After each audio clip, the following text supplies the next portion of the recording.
For my next game, I decided to develop it in a version of Unreal Engine most developers moved on from years ago.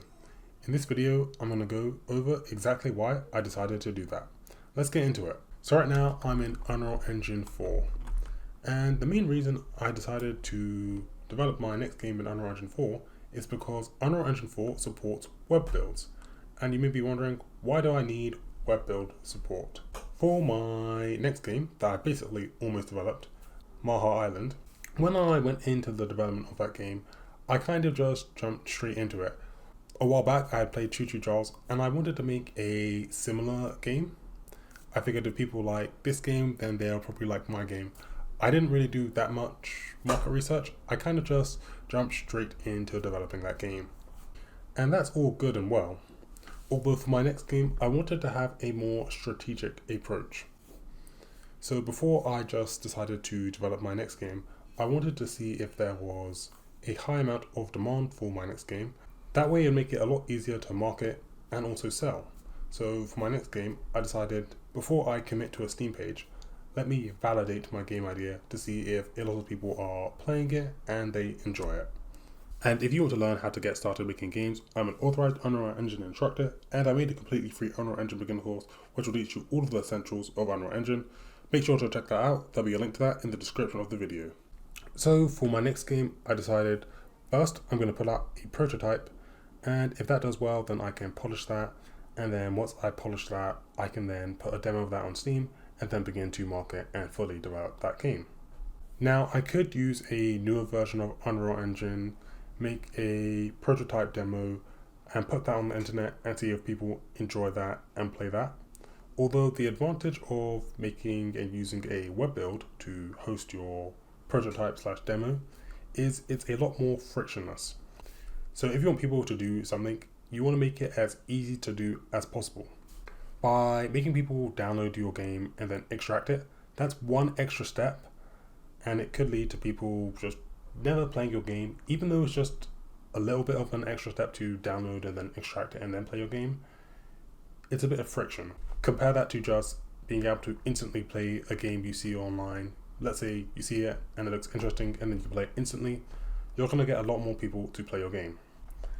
And it's for that reason I decided I will go all the way back to Unreal Engine 4.22 because this is the latest version which supports web builds, and I'll make it so you can play the game online. Now, a thing to note with this game is it's not really that graphically demanding and it's not really that big. It's kind of a simple game about terraforming Mars. So you can see I'm in my Unreal Engine project. This is the game. So if I was making a more graphically demanding game, then I'd probably just upload the demo. I don't mind. Although because this demo is pretty lightweight and I wanted it to be frictionless, I decided let's use Unreal Engine 4.22. And it'll probably allow me to get some more feedback. So I have developed a quick prototype of this game. It's an incremental game about terraforming Mars into a habitable planet because Earth was destroyed. And I did put it online onto itch.io, and I also did make it so people could download it, and I just want to show you the statistics of that. So here's the dashboard for the game. As you can see, it got 6,800 views. It's been out for around a week and a half. Unfortunately, I was getting quite a bit of views, although it seems it has eventually died down to nothing. So today I got 22 views. It got 97 downloads and 4,628 web plays. So because I made it a web-based game, it made it a lot more frictionless to play.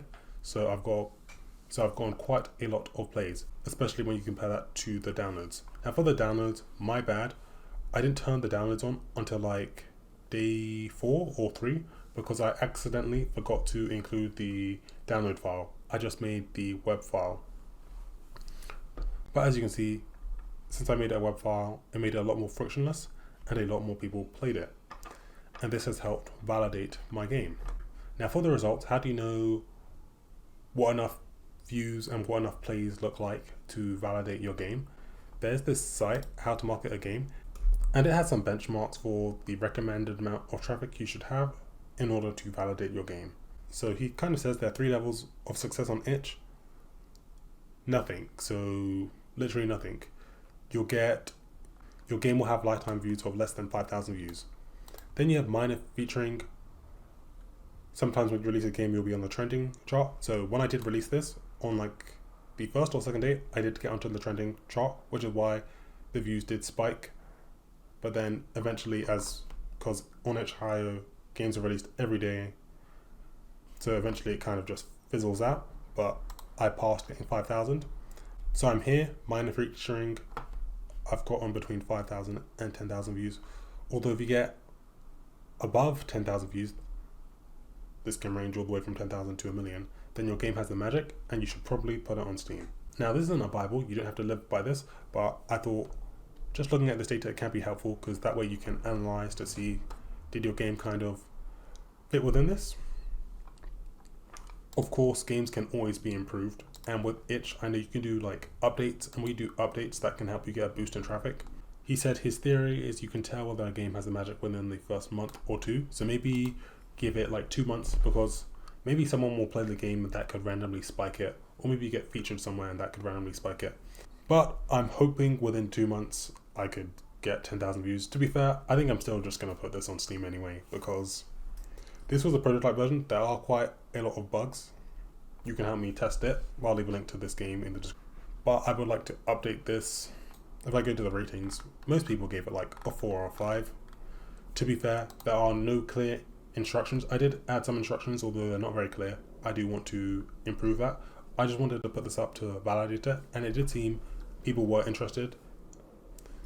Unlike Steam's algorithm, you kind of like don't really get continuous traffic, so I think this could perform better on Steam, especially if I polished it up. And if you just scroll down on this article, you can see this is basically data he got from compiling a bunch of itch.io games. Now the numbers are heavily skewed because some games got like 1 million views, which weird, kind of way off the average. But even in this data you can see most games have way higher browser plays compared to their downloads. So if we just look at the median game, it got 590 browser plays compared to 110 downloads. And if we look at the 70th percentile, this got around 5k browser plays and 809 downloads. I think maybe that was a typo here because it says browser plays were 24,000 and then downloads were 58,000 for the average. If we just use the average data. But we can see browser plays get more plays. So I wanted to initially release a web version of my game so that it could be more easily played and I can better get feedback. Now if I just go to itch and I go browse and I look for games, this isn't a browser game. So I don't necessarily think you need to add a browser game. I just wanted to because I wanted to make it easier for people to play. So that's essentially why I developed the next game in Unreal Engine 4. I'm probably going to still update it in Unreal Engine 4, although eventually I do think I'd probably move it to Unreal Engine 5 or a newer version. But for quickly prototyping, I don't think it's bad to use the older versions of Unreal Engine. And recently, Unreal Engine 6 was announced, and they did say some things like blueprints would eventually be depreciated. This just goes to show you can just use the version of Unreal Engine which has the features you need. Okay, that's all for this video. If you want to start learning how to make games, I'm an authorized Unreal Engine instructor, and I made a completely free Unreal Engine beginner course. You can find a link to that in the description of the video. If you enjoyed, make sure to like and subscribe, and I'll see you guys in the next one. Bye!